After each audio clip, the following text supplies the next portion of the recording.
को भगवान पर विश्वास है? फिर से कंफर्म कराओ। अब ये बताओ, आप में से कितने लोगों के जीवन में चिंता और टेंशन है? जिनके जीवन में टेंशन है, चिंता है, डिप्रेशन है, वो हाथ उठाएं। आज दूर ना कर दिया तो फिर बताना। आज जिनके टेंशन चिंता है हाथ उठाओ फटाफट। जिनके चिंता और टेंशन है, आज के आज मिटाऊंगा आपकी चिंता और टेंशन। हाथ उठा के पहले बताओ, हाथ उठा लो फास्ट। चिंता टेंशन वाले लोग उठा लिए, चलो अब नीचे करो। आज आपकी चिंता मिटा के रहूंगा, आज आपकी टेंशन मिटेगी। देखो, चिंता मिटने की बात कही, संतों का दर्शन हो गया। तो आज हम आप में से कितनों की चिंता दूर कर दें? कौन कौन चाहता है कि हम आपकी चिंता दूर कर दें? चलो कंफर्म, आज करके ही जाएंगे। अब एक काम करो, आप लोग अपना जरा ऐसे मुंह फुलाओ, ऐसे मुंह फुलाओ फास्ट। मैया फुलाओ मेरी मां। अब ठहाका लगाओ सब लोग लगाओ। अब ये बताओ कि क्या मुंह और ठहाका, मुंह फूलना और ठहाका लगना, क्या ये दोनों काम एक साथ हो सकते हैं? जोर से। क्या मुंह फूलना, ऐसे मुंह भी फूल जाए और ठहाका भी लग जाए, कि ये दोनों काम एक साथ हो सकते हैं? नहीं। तो फिर आपने अभी क्या बताया? हम भगवान पर विश्वास करते हैं, और फिर आपने कहा हमें चिंता है। अरे जिन्हें विश्वास है उन्हें चिंता किस बात की, और जिन्हें चिंता है तो विश्वास कैसा? आप गलत बोल रहे हैं। या तो आपको चिंता है या तो आपको विश्वास है, दोनों नहीं हो सकता। जैसे मुंह फुलाना और ठहाका लगाना दोनों एक साथ नहीं हो सकता, वैसे चिंता और विश्वास एक साथ नहीं हो सकता। अब ये बताओ कि आपको भगवान पर विश्वास है या चिंता है? जोर से एक बात बताएं मेरी मां। आप कहती हो, आप भैया कहते हो हमें चिंता है। अरे भैया, तुम चिंता क्यों करते हो? तुम भगवान का चिंतन करो सही, तुम उनका चिंतन करो तो सही, वो करेंगे तुम्हारी चिंता। तुम क्यों करते हो? सुदामा को कोई चिंता थी क्या? जोर से। सुदामा तो केवल कृष्ण का चिंतन करते थे। सुदामा तो केवल कृष्ण का चिंतन करते थे। सुदामा चिंतन करने की जिम्मेदारी तुम्हारी है। तुम कृष्ण का चिंतन करो। अब कृष्ण की जिम्मेदारी है कि वो तुम्हारी चिंता करेंगे, तुम खुद क्यों करते हो? आप लोग उनका चिंतन करो, वो आपकी चिंता करेंगे। आप कहते हो भगवान पर विश्वास है, आप कहते हैं हमें भगवान पर विश्वास है, और कहते हो चिंता है। ना मेरी मां, जब विश्वास कर लिया तो तेरी मेरी बिगड़ी बनाना तेरा काम है, तेरी चौखट पे आना मेरा काम है, मेरी बिगड़ी बनाना तेरा काम है। प्रभु मैं तो आपका हो गया। जैसे छोटा सा बच्चा कोई चिंता नहीं करता, उसकी चिंता उसकी मां करती है, ऐसे भक्त बनकर शरण में चले जाओ भगवान की। भगवान चिंता करेंगे, आप निश्चिंत रहना। तो आज से चिंता नहीं करेंगे, क्या करेंगे? जोर से, भगवान का चिंतन। और आपके चिंता करने से कुछ ना होगा, विश्वास करो। भगवान सब, वो आप अपना कर्म करो, आगे की जिम्मेदारी भगवान की। विश्वास रखो भगवान पर, कर्म ईमानदारी से करो, फिर देखना चिंताएं मिट जाएंगी, आप सुखी हो जाएंगे। प्रहलाद जी ने कहा, पांचवी भक्ति विश्वास। भगवान का नाम मंत्र जाप मम दृढ़ विश्वासा, पंचम भजन सुवेद प्रकाशा। भगवान का नाम किसके साथ जपना है? विश्वास के साथ। तो कितने लोग भगवान पर विश्वास करेंगे? और चिंता का त्याग कर दो। विश्वास है तो चिंता नहीं होनी चाहिए। आप लोग कहते हो ना विश्वास है, विश्वास नहीं है आपको, आपको तो केवल चिंता है। आप कहते हैं मेरी बेटी का ब्याह कब होगा महाराज, मेरा दुख दूर कब होगा महाराज, मेरा घर कब बनेगा महाराज, मेरा कर्जा कब दूर होगा महाराज, मेरे बेटे की नौकरी कब लगेगी महाराज, मेरे शरीर का दर्द कब ठीक होगा महाराज। मेरी माँ, ये जो तुम्हारे दुख हैं, ये तो तुम्हारे दुख तुम्हारे कर्मों से मिलने ही मिलने हैं। इन दुखों को कोई माई का लाल दूर नहीं कर सकता। यदि संसार में आपका दुख कोई दूर कर सकता तो अब तक कोई कर देता। यदि दुख दूर कोई कर सकता है तो केवल भगवान दुख दूर कर सकते हैं। इसलिए क्यों किसी को पुकारना, क्यों दर दर की ठोकर खाना, क्यों ना भगवान के भरोसे रहना। आपका दुख कोई दूर नहीं कर सकता। बताओ, भीष्म पितामह भक्त है ना, पर बाणों की सैया पर लेटना पड़ा कि नहीं? हाँ या ना? अर्जुन भक्त है या नहीं? जोर से हाँ या ना? अर्जुन भक्त हैं, लेकिन 12 साल वनवास जाना पड़ा। तुम कितने भी बड़े भक्त हो, सुदामा भक्त थे, पर भाग्य में गरीबी थी तो भोगना पड़ा। जो तुम्हारे हिस्से का दुख है, चाहे हंस के उठाओ चाहे रो के उठाओ, कहीं माथा पीटने से तुम्हारा दुख दूर होता तो आज तक सबका दुख दूर हो जाता। इसलिए पागलों की तरह यहां वहां माथा ना पीटो, केवल भगवान के चरणों में विश्वास रखो। माथा पटकना है तो भगवान के चरणों में, हे प्रभु मैं आपका हूं, मैं आपकी हूं। यदि कोई दुख दूर कर सकता तो द्रौपदी का कोई दुख दूर कर देता, पितामह का दुख दूर कर देता। हमारे हिस्से का दुख हमें भोगना पड़ेगा। जो हमने कर्म किए हैं अच्छे या बुरे, भोगना पड़ेगा। हंस के भोगे या, इसलिए भोगो। को न काहू को सुख दुख कर दाता, निज कृत कर्म भोग सब भ्राता। ये ईश्वर की कर्म विधान है।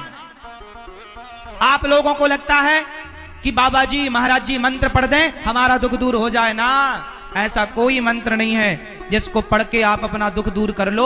एक ही मंत्र है, केवल कृष्ण नाम, एक राम नाम। राम की शरण में जाओ, भगवान को रोकर पुकारो, वो दुख दूर करेंगे तो दुख दूर होगा। इंसानों के बस की नहीं है। इसलिए भोगना सीखो। हमारे जो दुख हैं वो हमें भोगने हैं। बड़े बड़े संतों ने अपना कष्ट भोगा है, बड़े बड़े संतों ने अपना कर्मदंड भोगा है। भगवान राम को 12-14 साल का वनवास मिला, उनका ही अपना कर्मदंड था। माता सीता को वनवास मिला, जाना तो पड़ेगा ना साहब। फिर अच्छा ये बताओ, एक छोटा सा प्रश्न आपसे मैं पूछ लूं। भगवान राम ने माता सीता को वनवास भेजा, ये सुना है आप लोगों ने? अच्छा ये बताओ, माता सीता के वनवास जाने में कारण कौन था, जिम्मेदार कौन था? जब माता सीता रावण के यहां से वापस आई, राम जी के साथ रहीं और राम जी राजा बने, सीता मैया रानी बनी, उस समय एक किसी धोबी के कहने से भगवान राम ने माता सीता को निकाल दिया। क्या किसी के कहने से राम जी ने सीता मां को निकाल दिया? क्या ये राम जी का निर्णय और न्याय सही था? उत्तर दो, सवाल है आपसे। क्या किसी के कहने से अपनी पत्नी को निकाल देना सही था? उत्तर हां या ना में। मां, मैया, भैया ध्यान से सुनना सरकार, बहुत गंभीर बातें आपको सुना रहा हूं, सुनिएगा। बताओ, राम जी ने माता सीता को वनवास भेजकर राम जी ने सही किया या गलत किया? या सही या गलत ये तो अपनी जगह है। ये बताओ, माता सीता के वनवास जाने में जिम्मेदार कौन था? उत्तर दो, कौन जिम्मेदार था? ये मैया बताएंगी। द्रौपदी? कौन द्रौपदी? धोबी? बताओ, माता सीता के वनवास जाने में जिम्मेदार कौन था? ये मैया कह रही है वो धोबी जिम्मेदार था। आप बताइए, आप किसे जिम्मेदार मानेंगे? उत्तर दीजिए आप। माता सीता के वनवास जाने में जिम्मेदार कौन था? उस जिम्मेदार का नाम बताओ। आप बताओ।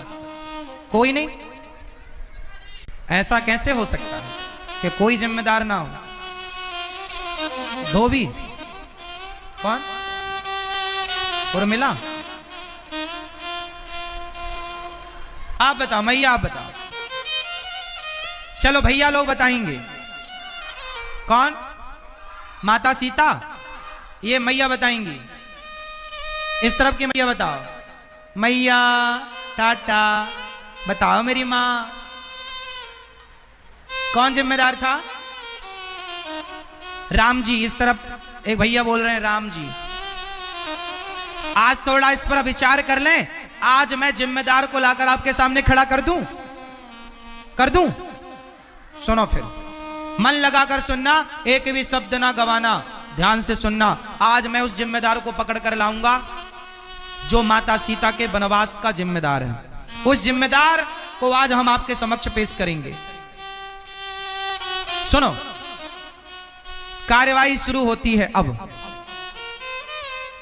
इसको समझने के लिए हमें अतीत में जाना पड़ेगा, पुराना समय याद करना पड़ेगा।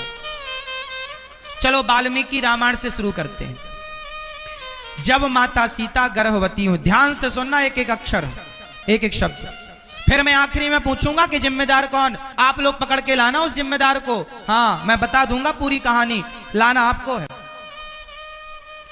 सुनो, जब भगवान राम राजा थे, सिया जी रानी थी, जब माता गर्भवती हुई, ये उन दिनों की बात है जब माता सीता अयोध्या में राजमहलों में रहती हुई गर्भवती हो गई।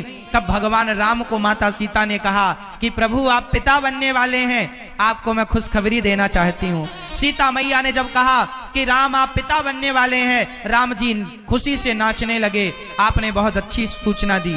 सीते बताओ मैं तुम्हें क्या दूं? रघुकुल रीत सदा चली आई, आज जो मांगोगी आज तुम्हारा राम तुम्हें देगा। माता सीता ने कहा राम यदि आप मुझे देना चाहते हैं, जब सीता मां गर्भवती थी तो उन्होंने राम जी से मांगा। क्या मांगा? राम जी ने कहा कुछ मांग लो। सीता मां ने मांगा कि जब आप देना ही चाहते हैं तो आप मुझे वनवास दे दीजिए। सीता मैया ने मांगा। क्यों? सीता मैया ने कहा कि मेरे जो बच्चे हैं यदि वो संतों की कुटिया में जन्म लेंगे तो संतों के संस्कार बच्चों पर आएंगे, इसलिए मैं संतों के आश्रमों में अपने बच्चे को जन्म देना चाहती हूं, ये राजमहलों में जन्म नहीं देना चाहती। ये बात किसने कही थी? माता सीता ने। कहां लिखी है ये बात? वाल्मीकि रामायण में ये बात लिखी है। माता सीता ने खुद कहा राम जी से कि मुझे संतों के आश्रमों में अपने पुत्र को जन्म देना, ताकि हमारे बच्चे के संस्कार कैसे हों? संतों जैसे। ये माता सीता ने। अब दूसरी बात पर आते हैं। जब राम जी ने माता सीता से सुना कि वनवास मांग रही है माता सीता, तो राम जी चुप कर गए, कुछ नहीं बोला। कुछ दिन बाद एक आवाज सुनाई पड़ी। एक धोबी की पत्नी अयोध्या में काम करने आती थी। रात्रि को वो एक केवट के यहां पर रात्रि को रुक गई, क्योंकि केवट नाव से पार नहीं लगा सकता था, पानी गिर रहा था। सवेरे जब धोबी की पत्नी गई तो धोबी भाई ने कहा कहां थी रात भर? बोली पानी गिरने लगा, नाव रात को चल नहीं सकती थी तो मैं कुटिया पर रुक गई, केवट भैया की कुटिया पर, उनकी पत्नी के संग में थी। धोबी बोला मैं कोई राम थोड़ी हूं जो पराये पुरुष के पास पत्नी रहे और उसे स्वीकार कर ले, मैं तुम्हें स्वीकार नहीं करूंगा। लो भैया, राम पर ये उंगली उठनी स्टार्ट हो गई। ये बात जब माता सीता और राम जी तक आई तो राम जी ने कुछ निर्णय लिया। सारी अयोध्या में एक आवाज थी कि सीता मैया रावण के पास रहकर आई हैं, यह अयोध्या की महारानी बनने के लायक नहीं है। लोगों ने कहा क्या इन्होंने परीक्षा दी, अग्नि परीक्षा दी? लोगों ने बताया कि लंका से आते समय दी थी। लोगों ने कहा हमने थोड़ी देखी थी। अब लो भैया, अब राम जी धर्म संकट में आ गए। राम जी केवल सीता मां के पति नहीं थे, राम जी अयोध्या के राजा थे। और आपसे एक सवाल पूछूंगा, राजा का धर्म क्या है?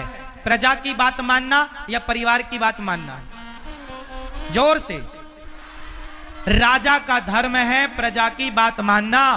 तो राम जी ने प्रजा की बात मानी और सीता मां को कहा कि आपने तो बोला ही था कि मुझे वनवास जाना है, तो आपका भी काम हो जाएगा, आपका भी वचन पूरा हो जाएगा और प्रजा की भी संतुष्टि हो जाएगी। सीता वही करो जिससे प्रजा का हित हो।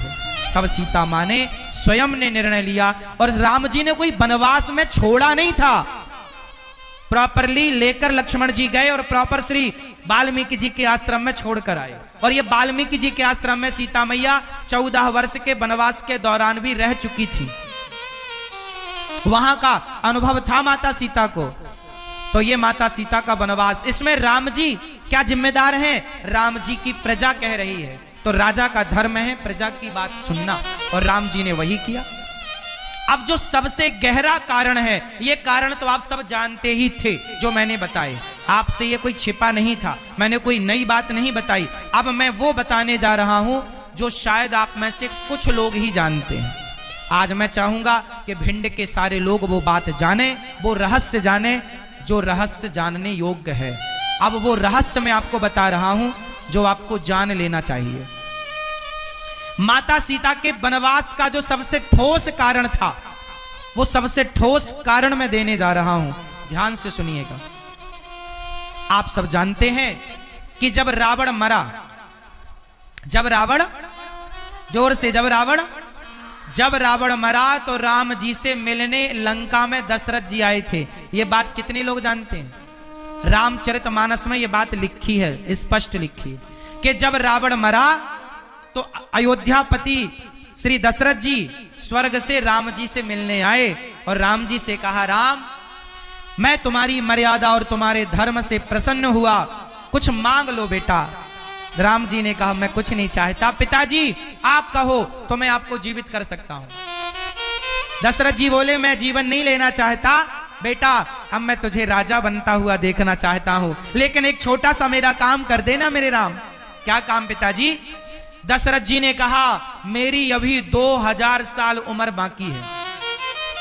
दशरथ जी कोई अपनी मृत्यु से थोड़ी मरे थे, वो तो राम के वियोग में मरे थे। अभी दशरथ जी की उम्र कितनी बाकी थी? जोर से 2000 वर्ष। तो दशरथ जी ने राम जी से कहा, हे रघुनंदन मेरी 2000 साल उम्र तुम ले लो। और तब से कहावत चालू हो गई कि मेरी उम्र तुम्हें लग जाए। आप जिससे अत्यधिक प्रेम करते हो, आप उससे क्या कहते हो कि मेरी उम्र तुम्हें लग जाए। सबसे पहले किसने किसको अपनी उम्र दी? तो दशरथ जी ने अपनी 2000 साल की उम्र राम जी को दी। सबसे पहले दशरथ जी ने उम्र दी। अब दशरथ जी चले गए। चलो बताओ, राम जी इस धरती पर कितने साल उन्होंने राज्य किया? राम जी का शासन काल, कार्यकाल कितने वर्षों का था? जोर से नहीं जानते हो? इतनी सी बात। भगवान राम ने इस धरती पर 11,000 वर्षों तक राज्य किया। एक प्रमाण ये है, और दूसरा प्रमाण भागवत जी में लिखा है, राम जी ने 13,000 वर्षों तक राज्य किया। अब आप कंफ्यूज हो जाएंगे अभी कि 11 सही है कि 13, दोनों सही। मैं दोनों को सिद्ध करके बताता हूं, यही तो आपको समझाना था। सुनो, राम जी का कार्यकाल तो था 11,000 साल का, लेकिन पिता ने उम्र दे दी कितने साल? 2000। तो 11 और 2 13। तो राम जी ने 11,000 वर्ष तक तो अपना कार्यकाल किया, और जो 2000 वर्ष का राज्य था वो पिता का कार्यकाल पूरा किया, वो अपना नहीं था। इसलिए राम जी ने माता सीता को वनवास कब भेजा? जब राम जी सीता मैया के साथ 11,000 वर्षों तक तो साथ रहे। कितने साल साथ में रहे? 11,000 वर्षों। जब 11,000 वर्ष पूरे हो गए, तब राम जी को लगा अब तो पिता की आयु स्टार्ट हो गई, और पिता की आयु यदि चालू हो गई, पिता की उम्र चालू हो गई, पिता की सत्ता चालू हो गई, तो पिता की उम्र से राम जी अपनी पत्नी का स्पर्श करते तो मर्यादा बिगड़ जाती। बताओ बिगड़ती कि नहीं? पिता की आयु से यदि सीता मां का स्पर्श होता तो वो ससुर सीता का स्पर्श करते, ससुर बहू, तो मर्यादा बिगड़ती। इसलिए राम जी ने कहा कि अब पिता की आयु चल रही है सीते, अब मुझे पिता की आयु में रहना है, इसलिए आपका वनवास, इसलिए सीता मां को वनवास, क्योंकि वो पिता की आयु थी। और रही राम जी की बात, यदि राम जी को माता सीता पर कोई संदेह होता तो रावण के यहां जिस दिन आई थी माता सीता, उसी दिन राम जी त्याग देते। यदि राम जी को सीता मैया पर कोई डाउट होता तो राम जी उसी दिन त्याग देते जिस दिन रावण के यहां से आई हैं। क्या राम जी को सीता माता पर कोई संदेह था तो फिर उसी दिन त्यागते ना, फिर इतने दिन साथ में क्यों रहे? इसका मतलब राम जी को सीता पर कोई माता सीता पर कोई संदेह, ये तो समाज है साहब। इसलिए आप लोग कहते हो ना लोग क्या कहेंगे, कहने वालों ने तो माता सीता को भी कहा, इसलिए परवाह ना किया करो कि लोग क्या कहेंगे। लोग तो कहने ही बैठे हैं, आप तो अच्छा काम करते रहो, लोग कहने ही बैठे हैं। लोगों ने तो माता सीता को भी कहा है, कहने वालों ने तो माता सीता को भी नहीं छोड़ा। एक छोटा सवाल करूंगा यहां मैं आपसे, एक बात बताओ कि रावण ने जिन सीता मां को चुराया वो सीता मां कौन थी? क्या असली सीता मां को चुराया या छाया सीता को चुराया? रावण ने सीता मां को चुराया, तो असली सीता मां को चुराया कि छाया सीता को चुराया? आप बताओ। असली, सब बोलो। क्या असली सीता को रावण ने चुराया था? तो बताओ उस समय असली सीता मां कहां थी? अग्नि में वास कर रही थी। और वो जो छाया सीता थी वो कौन थी? वो माता वेदवती थी। मैया कौन थी वो? जोर से। वो माता वेदवती थी। असली सीता अग्नि में वास कर रही थी। रामचरितमानस में लिखा है ये सब कि मैं निशाचरों का जब तक नाश करूंगा तुम अग्नि में वास करो, माता सीता। तो रावण ने जो सीता चुराई वो नकली छाया सीता, वो माता वेदवती थी। एक बार वेदवती कौन है?